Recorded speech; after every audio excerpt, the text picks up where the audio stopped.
Bonsoir à toutes et à tous et bienvenue donc dans cette nouvelle vidéo, dans cette nouvelle présentation sur la page Sciences et Nutrition.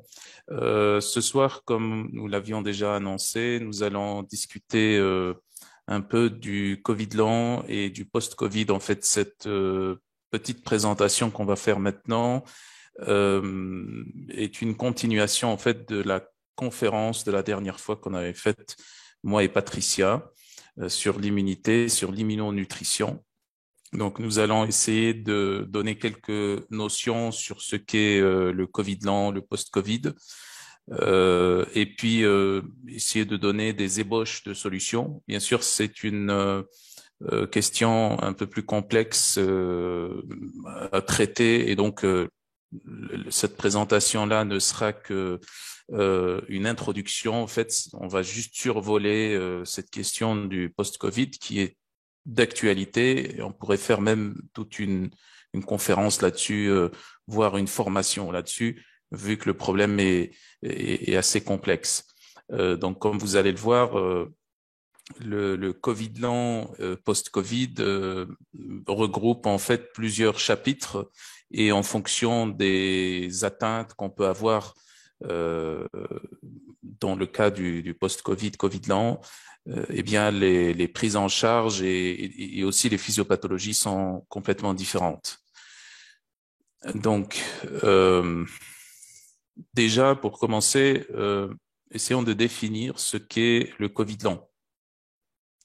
Donc le Covid long, qu'on pourrait aussi appeler syndrome post-Covid ou syndrome Covid chronique, bien que pour certains, en tout cas sur certaines références, on pourrait avoir des définitions un peu différentes entre post-Covid et Covid long, puisque post-Covid, en fait, c'est juste la phase subaiguë en réalité du Covid, donc au sens strict, alors que le Covid lent correspond en fait à toutes les atteintes qui pourraient survenir sur le long terme, sur le moyen et long terme, c'est-à-dire quelques semaines, voire quelques mois, voire plusieurs mois, voire plus, donc suite à une infection Covid. Donc la personne n'a plus les symptômes aigus du Covid et elle est même plusieurs mois après donc son infection, mais elle garde toujours des séquelles, des problématiques qui pourraient être en rapport avec le système nerveux, qui pourraient être aussi en rapport avec la digestion ou avec la fatigue, etc. Donc on va voir tout ça, on va essayer de détailler certaines problématiques en tout cas qui sont les plus fréquentes en rapport avec le Covid lent. Donc, il s'agit, comme vous l'avez compris, d'une ou plusieurs complications, on dirait séquelles, qui diffèrent en fonction des types d'atteintes et en fonction des personnes. Et on connaît très peu actuellement sur le Covid long et quels sont les types d'atteintes qu'on peut avoir dans les différents cas. Donc c'est pour ça que je vous disais que c'est un sujet qui est extrêmement complexe. Ok, donc l'intervention, bien entendu, elle est pluridisciplinaire puisqu'il s'agit ici d'atteintes de divers organes, de divers tissus, etc. Donc ici, je vous présenterai uniquement les atteintes qui sont les plus fréquentes. Après, comme je vous disais, il y a plein d'autres sujets et chapitres qu'on pourrait intégrer donc sous cette thématique de Covid lent. Donc, on va essayer de voir ensemble les atteintes cérébrales, la fatigue aussi, donc post-Covid, les troubles sensoriels de type, par exemple, perte de goût, perte de l'olfaction, par exemple, les atteintes digestives aussi qui sont assez fréquentes, et puis le risque cardiovasculaire également, les dédimères élevés, etc. Donc, bien entendu, ce qu'on va voir ici est les propositions en fait de pistes ou pistes de réflexion en ce qui concerne les traitements post-Covid, eh bien, doivent être combinés au protocole qu'on avait présenté, moi et Patricia, la dernière fois. Donc, le protocole où on avait présenté donc le renforcement du système immunitaire, donc le protocole préventif, mais aussi donc les autres protocoles. Ici, ce qui va nous intéresser le plus, c'est le protocole préventif qu'on avait présenté au tout début. Donc, en plus du protocole préventif, on va rajouter d'autres solutions en fonction des atteintes en réalité. Donc, en ce qui concerne les atteintes cérébrales, c'est principalement des problématiques d'équilibre des neurotransmetteurs, notamment. Donc, ça pourrait créer des troubles du sommeil, des dépressions, de l'anxiété, des troubles de la mémoire et de la mémorisation. Donc, ça, c'est assez fréquent donc chez les patients qui ont déjà eu une infection Covid. Donc, c'est assez fréquent comme symptômes post-Covid ou Covid lent. Lenteur cognitive ou lenteur intellectuelle aussi. Donc, on n'arrive pas bien à se rappeler de choses qui sont des choses normales auxquelles on avait accès auparavant très facilement. On n'arrive pas à trouver les mots. Donc, on raisonne assez lentement. Et ça, c'est dû tout simplement à une atteinte des neurones, soit des neurones, en tout cas certaines parties des neurones, ou alors aussi l'atteinte des nerfs, en fait, et donc une atteinte plutôt périphérique. Il est bien connu et on l'avait déjà publié dans une étude il y a moins d'1 an, que le SARS-CoV-2 peut atteindre le système nerveux à travers notamment le nerf olfactif et donc produire tout un tas de complications. Là, dans l'étude qu'on avait publiée, on parlait principalement des complications du SARS-CoV-2 à travers donc les complications cérébrales et ensuite aussi tout ce qui est engendré à travers ces complications-là, donc notamment des complications cardiaques et respiratoires. Et parmi ces complications, on avait expliqué dans cette étude que on pourrait aussi avoir des arrêts cardio-respiratoires chez les patients qui sont atteints déjà de Covid.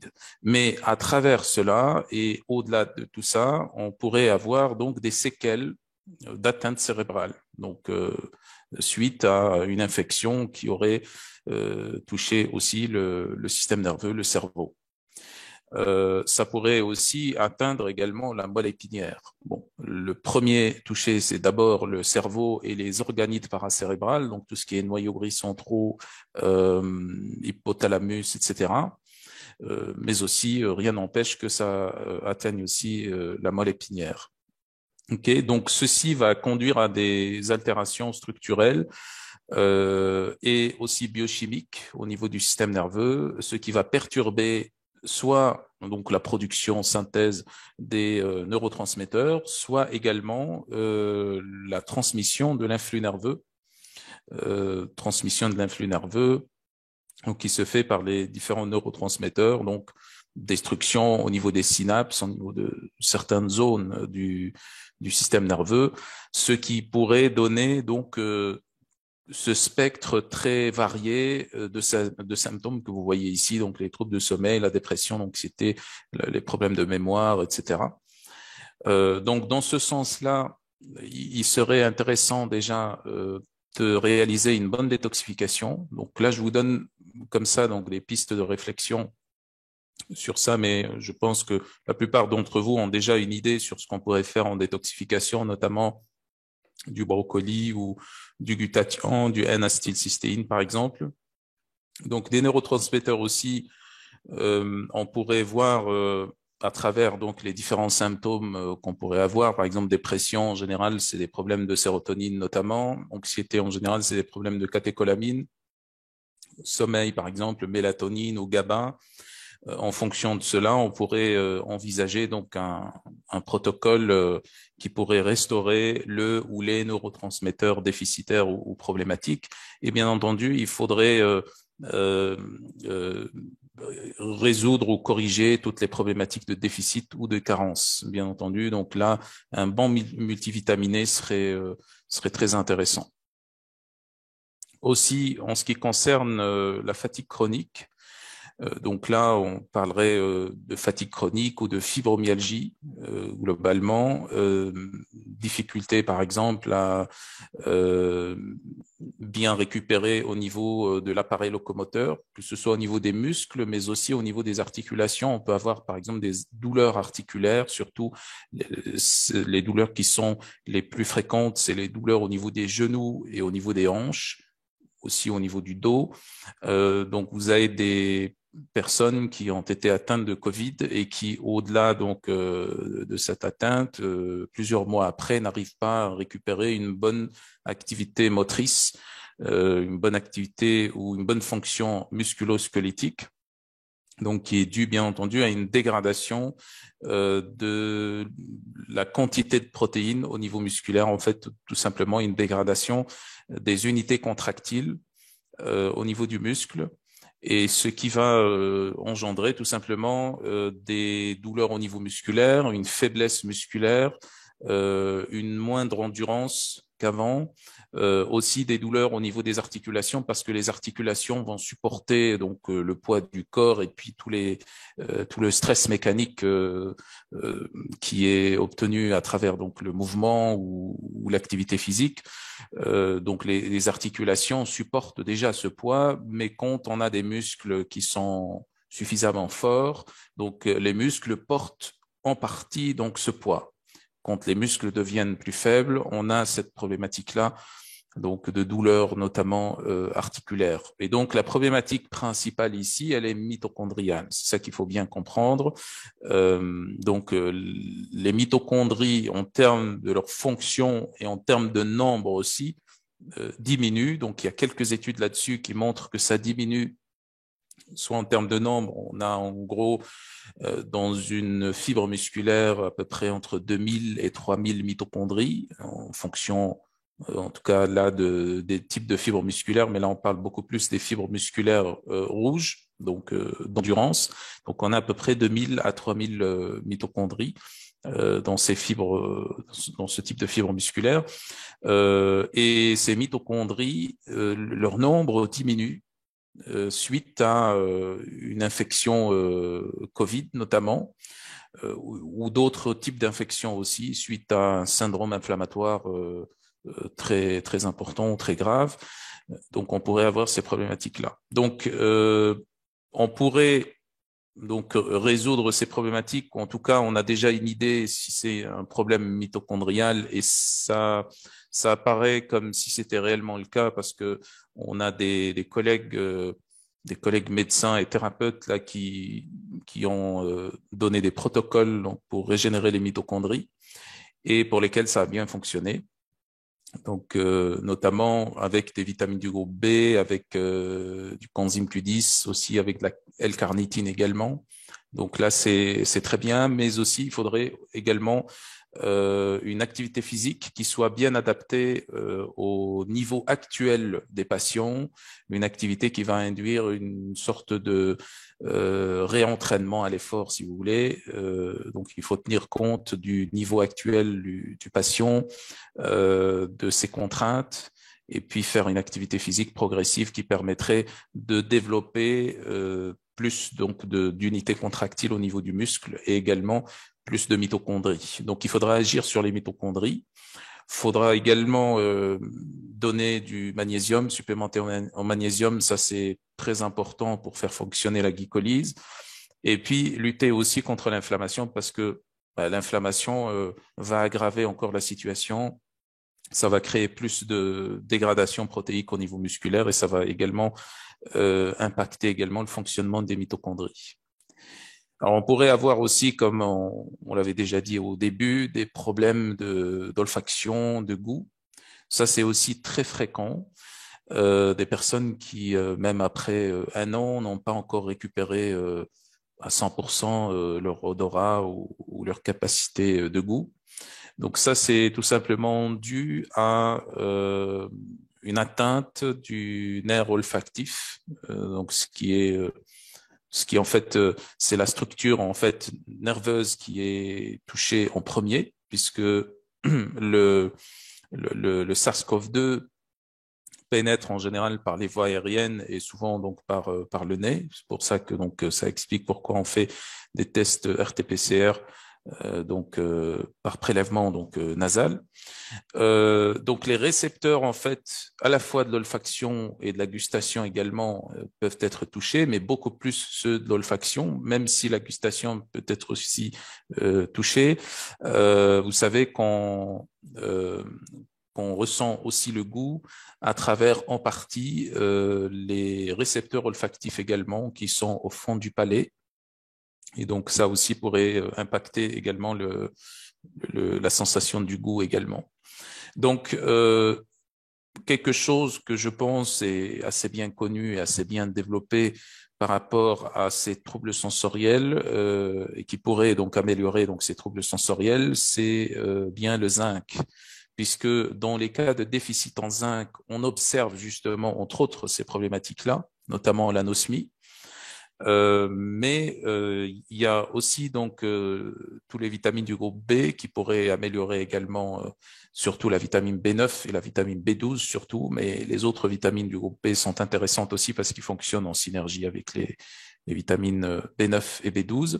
Et puis l'inflammation également, donc l'inflammation qu'on pourrait diminuer à travers les polyphénols notamment. Donc c'est très intéressant d'agir sur ces trois cibles-là, donc le zinc principalement, donc pour une meilleure régénération des terminaisons nerveuses. Les vitamines du groupe B également permettent par différentes façons, entre autres par la vitamine B9 par exemple, qui est cofacteur du zinc pour la régénération également des terminaisons nerveuses et également réduire l'inflammation parce que l'inflammation va retarder la régénération au niveau des récepteurs, au niveau des terminaisons nerveuses du nerf olfactif notamment.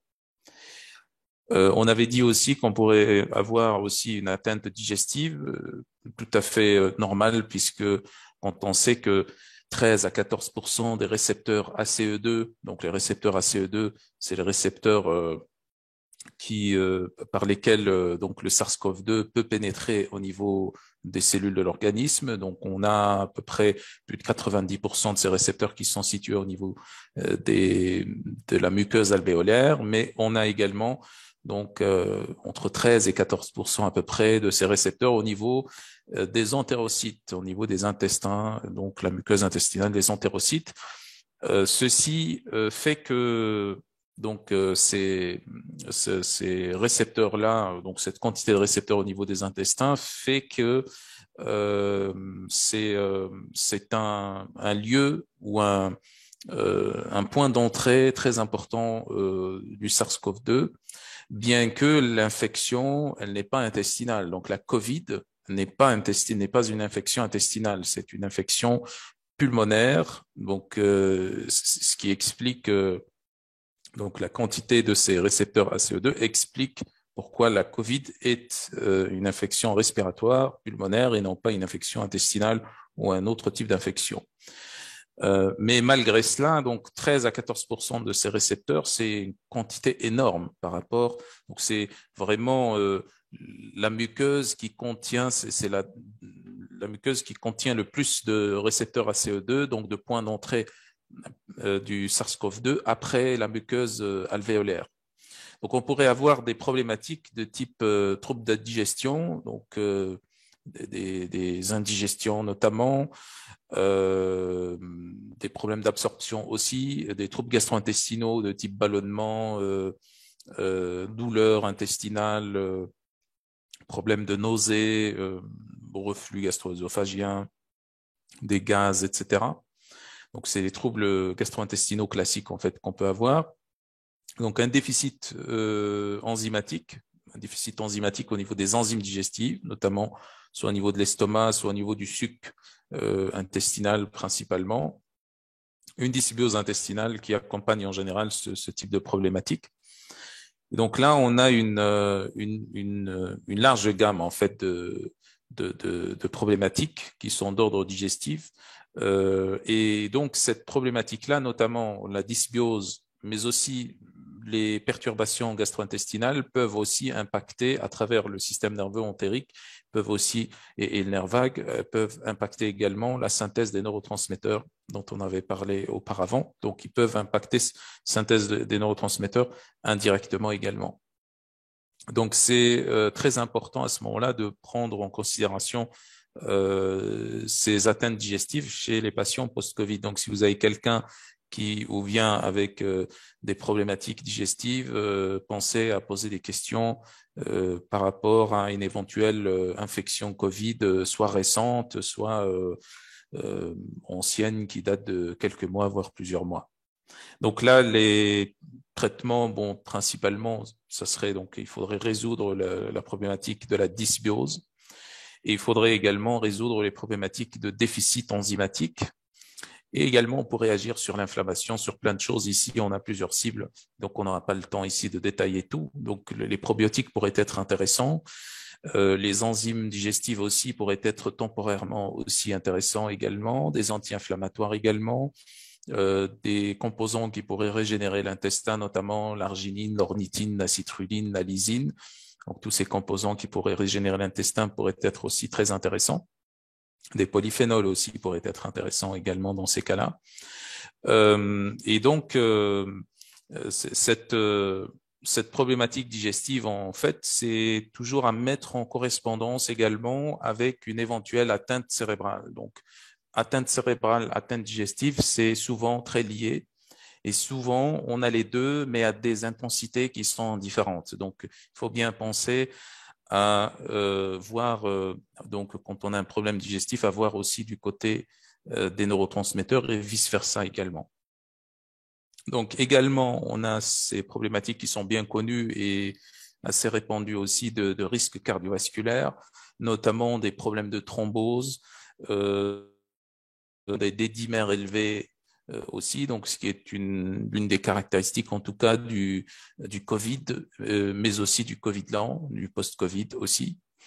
Les personnes qui avaient déjà un risque cardiovasculaire élevé auparavant, même avant le Covid, ou alors qui ont développé aussi des thromboses au moment de l'infection, cela aussi, il faudrait les prendre en charge, même si on n'a pas de signes de risque cardiovasculaire en post-Covid, même si on n'a pas ces signes-là ou ces biomarqueurs qui pourraient montrer, par exemple, même si les D-dimères sont normaux, il faudrait faire très attention à ce type de patients qui avaient déjà un risque cardiovasculaire élevé auparavant, notamment bon, des patients obèses, des patients fumeurs, diabétiques, etc. Donc, les problématiques des thromboses dans le cas du Covid sont extrêmement complexes et compliquées à gérer, que ce soit au cours de l'infection ou même après. C'est des problématiques qu'il faudrait prendre très au sérieux parce que beaucoup de patients décèdent donc suite à une infection Covid à cause de ces problématiques-là de cardiovasculaires, donc de thrombose. On a quand même une problématique qui est assez rare, je dirais même très rare. Donc, on appelle la thrombocytopénie induite par l'héparine. Donc là, c'est une problématique qui est liée aussi à l'infection Covid, mais qui est liée aussi à l'usage de certains vaccins. Enfin, je tairai les noms ici des vaccins, mais en tout cas, je pense que tout le monde sait maintenant que on a en tout cas une bonne partie des vaccins qui induisent ces problématiques-là, donc une thrombocytopénie induite par l'héparine, c'est une baisse des plaquettes. Donc suite à un traitement à l'héparine, on utilise l'héparine justement pour prévenir les thromboses, mais paradoxalement, chez certains patients, ça pourrait produire une thrombocytopénie puisque donc le système immunitaire va produire des anticorps qui vont détruire en fait les plaquettes. Donc les thrombocytes, ce sont les plaquettes en fait. Thrombocytopénie, c'est une baisse du taux de plaquettes dans le sang, ce qui pourrait induire donc au lieu de la thrombose, ce qui pourrait induire l'effet contraire. Donc dans ce sens-là, on pourrait utiliser surtout donc des anti-inflammatoires puissants de type polyphénol.